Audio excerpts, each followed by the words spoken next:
শক্ত ভাষা কেন আসে আপনার মুসলমান ভাইয়ের প্রতি? আল্লাহ তার হাবিবের সাথে কথা বলার ক্ষেত্রে কি রকম শব্দ চয়ন করতে হয় এই জ্ঞান যার নাই, ওই রকম নরাধম জাহান্নামের কীট ওয়াজ করার যোগ্যতা রাখে না।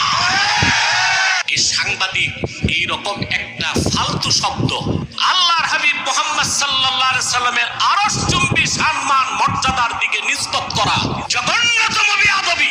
ভারতীয় আধিপত্যবাদের বিরুদ্ধে, ফ্যাসিবাদের বিরুদ্ধে আমি যত কথা বলেছি, বেকার দালাল বক্তা তোমার সংগঠনের সব মৌলবি মিলেও তত কথা বলতে পারে নাই বাংলাদেশে। ইসলামের মৌলিক বিষয়গুলো, সেগুলোতে আপনাকে আমি বলছি না যে আপনি ওইগুলাতেও ছাড় দেন, গোলালু হন এবং সবগুলাকে আপনি গ্রহণ করেন, সেটা বলছি না। কিন্তু ইসলামে মৌলিক বিষয়গুলোর বাইরে হাজার হাজার ইজতিহাদি মাসআলা আছে না নাই? এসব মাসআলার ক্ষেত্রে এটাই হোক, এটাই চূড়ান্ত, আর বাকি সব গোমরাহ। এমনকি আপনার সাথে সব বিষয় মিল একটু 19-20 হলেই আপনি সেখানেও ফতোয়া দেওয়া শুরু করে দেন এবং তাদেরকেও জাহান্নামে পাঠানোর কাজ শুরু করে দেন, তাহলে কোনোদিনই এই দুনিয়াতে দ্বীনের দাওয়াতের পথে আমরা সফলতার পথ দেখতে পাবো না। আজ আমাদের অবস্থা তো এমন যে সব দিক থেকে যদি আমাদের মিল থাকে, ছোটখাটো কোনো বিষয়ে মতপার্থক্য হলেই আমরা একে অন্যের বিরুদ্ধে ফতোয়া দেওয়া শুরু করে দিই, একটু দেরিও করতে রাজি, কথাটা শুনতেও রাজি না তার, ঠিক না? ঠিক। আরে ভাই, কুফরি কালামও যদি কেউ বলে, তাকেও তো কাফের বলার আগে, কাফেরের হুকুম লাগানোর আগে সুযোগ দিতে হয়, কথা শুনতে হয়, তওবার আহ্বান করতে হয়, ঠিক না? ঠিক। কিন্তু যেটা মুসলমানের কাফেরের জন্য যে সুযোগটা ইসলাম দিয়েছে, আজ মুসলিম ভাইয়ের জন্য পর্যন্ত সেই সুযোগটা আমরা দিতে রাজি না। পাইলেই হলো বাস গোষ্ঠী উদ্ধার করার জন্য নেমে গেছে ফেসবুক ঠিক না? ঠিক। শয়তান আমাদের কুকর্মগুলোকে আমাদের সামনে সাজায় দিচ্ছে, এই জন্য আমরা ভাগ হয়ে যাচ্ছি। এক ছাত্র একজন উস্তাদের কাছে দীর্ঘদিন অবস্থান করেছেন। উস্তাদ তাকে কোরআন শিক্ষা দিয়েছেন, হাদিস শিক্ষা দিয়েছেন, প্র্যাকটিক্যাল আমল শিক্ষা দিয়েছেন, তারবিয়া করেছেন, পূর্ণাঙ্গ দিন এর উপরে ওঠার জন্য উস্তাদ তাকে দীর্ঘদিন ধরে নার্সিং করেছেন। তাকে এলেম কালাম শেখানোর পরে পাগড়ি টাগড়ি দিয়ে তার এলাকায় পাঠাবেন। ওই সময় উস্তাদ তাকে বললেন, বাবা, অনেক তালিম তরবিয়ত আমার কাছ থেকে তুমি গ্রহণ করলা, যাও এলাকাতে গিয়ে মানুষকে আল্লাহর পথে আহ্বান করো, দাওয়াতের কাজ করো। তবে তোমাকে বিদায় বেলায় আমি দুটি ওসিয়ত করি বাবা। এক, নিজের এলাকায় গিয়ে, দেশে গিয়ে কখনো আল্লাহ দাবি করবা না, আর কখনো নবী দাবি করবা না। ছাত্র অস্থির হয়ে গেল, কাঁদতে শুরু করলো। উস্তাদ, আপনি আমাকে এটা কি বললেন? আমাকে এত বছর আপনি তালিম তরবিয়ত দেওয়ার পরে আপনার কাছে এই মনে হয়েছে যে আমি আল্লাহ দাবি করতে পারি? নাউজুবিল্লাহ। এত বড় মুজরিম আমি এত খারাপ যে আমি নবী দাবি করবো আপনার কাছে, তাই মনে হয়েছে? উস্তাদ, আপনি আমাকে ওসিয়ত করলেন, আমি এখনো এত নিচে আছি। উস্তাদ বললেন, বাবা, এক্সাইটেড কেন কথা? সব শুনো, আমি কি বোঝাতে চাচ্ছি শুনো।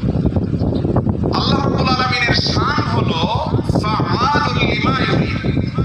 আল্লাহ যা চান তা করেন। আল্লাহর চাওয়ার বাইরে কিছু হয়? হতে পারে?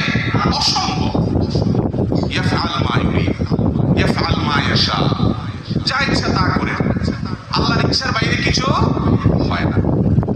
তুমি তোমার এলাকায় যখন দাওয়াতের কাজ করবা, দ্বীনের প্রচারের কাজ করবা, তোমার এলাকায় তুমি যদি মনে করো যে আমার ইচ্ছার বাইরে আর কিছু হতে পারবে না, কি হলো? কেমন যেন তুমি আল্লাহ দাবি করলা।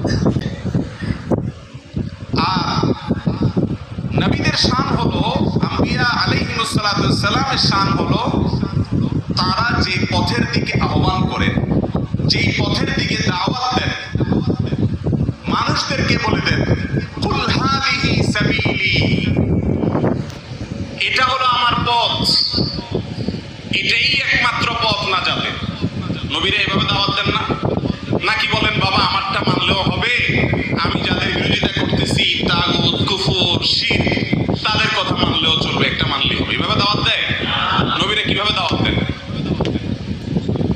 এটাই একমাত্র কোনো পথ, শতভাগ শুদ্ধতার পথ, কোনো পার্সেন্টেজ নেই। নবীদের দাওয়াতে কোনো পার্সেন্টেজ আছে? 100% হকের পথ এটাই।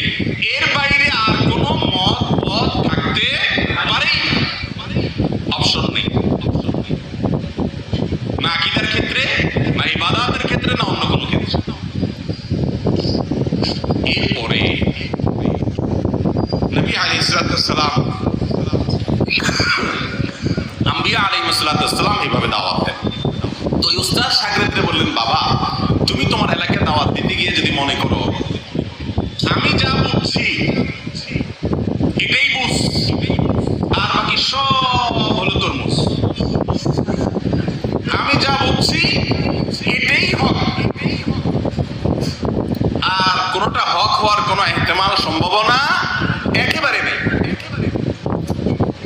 একেবারে ইজতিহাদি বিষয়ের ক্ষেত্রেও যদি তুমি এরকম মনে করো, তাহলে কেমন যেন যেখানে ইজতিহাদের অবকাশ আছে সেখানেও যদি তোমারটাই হক, এটাই করতে হবে, এরকম যদি মনে করো, তাহলে কেমন যেন তুমি নবী দাবি করলা। কথা কি বুঝাতে পারছি? এখন আমাদের ভাবখানা অনেকটা এই টাইপের হয়ে গেছে না ভাই? এর মানে আপনাদেরকে আমি যেটা বেদিহি স্বতঃসিদ্ধভাবে প্রমাণিত কোরআন এবং হাদিস দ্বারা, কোরআন এবং হাদিসের বাইরে আমরা যাব না যতক্ষণ পর্যন্ত কোরআন এবং হাদিসের ভেতরে থেকে কারোর ভিন্ন কোনো চিন্তা এবং বুঝ থাকবে, সেটাকে শ্রদ্ধা করার মতো মানসিকতা আমাদের মধ্যে থাকতে হবে। আল্লাহ রাব্বুল আলামিন আমাদেরকে সেই তৌফিক দান করুন। সাহাবায়ে কেরাম রিদওয়ানুল্লাহি তাআলা আলাইহিম আজমাইন, তারা যেরকম জীবনের সেফটি বেল্ট হিসাবে সুন্নাহকে গ্রহণ করেছেন, আমাদেরকেও সেটা গ্রহণ করতে হবে। প্রিয় ভাইরা আমার, যখন বিভিন্ন রকমের মতপার্থক্য হবে, এটি আগে থেকেই কাঙ্ক্ষিত না অনাকাঙ্ক্ষিত?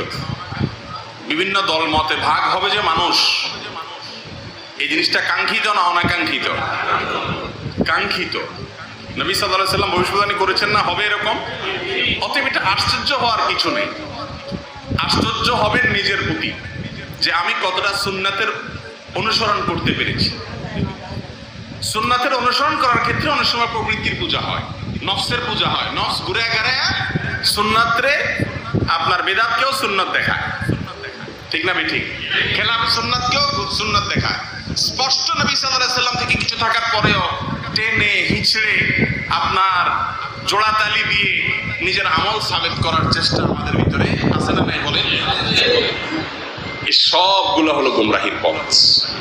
আল্লাহ রাব্বুল আলামিন আমাদের সবাইকে হকের উপর রাখুন।